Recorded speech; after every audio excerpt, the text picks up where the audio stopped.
কর্মীর জন্য আমরা প্রত্যেকেই জীবন দিতে প্রস্তুত। আমরা খবর পেয়েছি আপনাদের মধ্যে অনেকেই এনসিপির প্রোগ্রামে আসলে নাকি কারা ভয় দেখায়।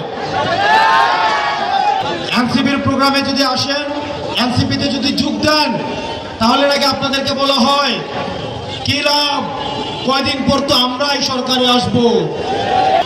আমাদের এনসিপির কোন নেতা কর্মীর গায়ে, এনসিপির কোন নেতা কর্মীকে যদি ভয় দেখানো হয়, আমরা স্পষ্ট করে বলছি এনসিপির নেতা কর্মী রাস্তায় আছে বলেই আমরা হচ্ছি নেতা। সুতরাং আমার এনসিপির প্রান্তিক পর্যায় থেকে শুরু করে উপজেলা ইউনিট, জেলা ইউনিট এবং আমাদের সেন্ট্রালের আপনারা নির্ভয়ে কাজ করুন। যদি কোনো ভয়ভীতি দেখানো হয় সেটা আমাদেরকে জানাবেন, শুধু ঢাকা থেকে আসতে ততক্ষণ সময়। আমরা প্রশাসনের কাছে বলবো, প্রত্যেকটি রাজনৈতিক দলের এই সিরাজগঞ্জের মাটিতে ফ্যাসিবাদ বিরোধী রাজনৈতিক দলগুলোর সহ অবস্থান নিশ্চিত করতে হবে। কোন রাজনৈতিক দলের সাথে বিমাতা সুলভ আচরণ করবেন না। আমরা শুনতে পাচ্ছি ডিসি অফিসগুলো, এসপি অফিসগুলো অনেক বিশেষ রাজনৈতিক দলের দলীয় কার্যালয়ে পরিণত হচ্ছে। ডিসিএসপিদের কল্যাণের জন্যই বলবো, আপনারা বাংলাদেশপন্থী ডিসিএসপি হন, আপনারা জনগণপন্থী ডিসিএসপি হন। কারণ দিন শেষে ক্ষমতার উৎস হচ্ছে জনতা। কোন রাজনৈতিক দল যখন পতন শুরু হয় আপনাদেরকে বাঁচাতে আসবে না।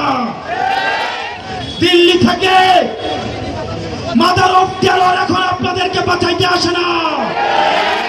আমরা ডিবি হারুনের শাসন দেখেছি, আমরা বিপ্লবের শাসন দেখেছি, আমরা হাবিবের শাসন দেখেছি, আমরা বেনজিরের শাসন দেখেছি। আপনারা বেনজির হয়েন না, আপনারা বিপ্লব হয়েন না, আপনারা ডিবি হারুন হয়েন না।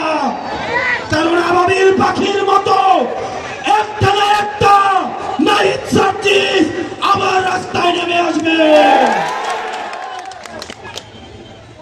প্রিয় সিরাজগঞ্জবাসী, সারা বাংলাদেশ 5 তারিখ স্বাধীন হয়েছে, কিন্তু সিরাজগঞ্জ স্বাধীন হয়েছে 4 তারিখ।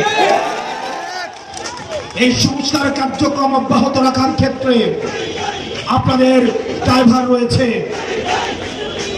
দাড়ি টুপিওয়ালা ভাই আমার দাদাদেরকে বলছি,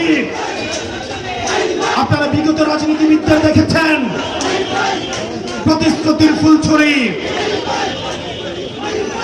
আমাদের মা বোনদের বলছি, স্কুল পড়ুয়া শিক্ষার্থীদেরকে বলছি, আপনাদের ভবিষ্যৎ সামনে পড়ে রয়েছে। যোগ্যতা দেখে, সততা দেখে, বাংলাদেশের প্রতি সমর্থন দেখে আপনারা পরবর্তীতে আপনারা হচ্ছে নেতৃত্ব নির্বাচন করবেন। বক্তব্যে বসুন্ধরার মিডিয়া খুব বেরাজ হয়েছে।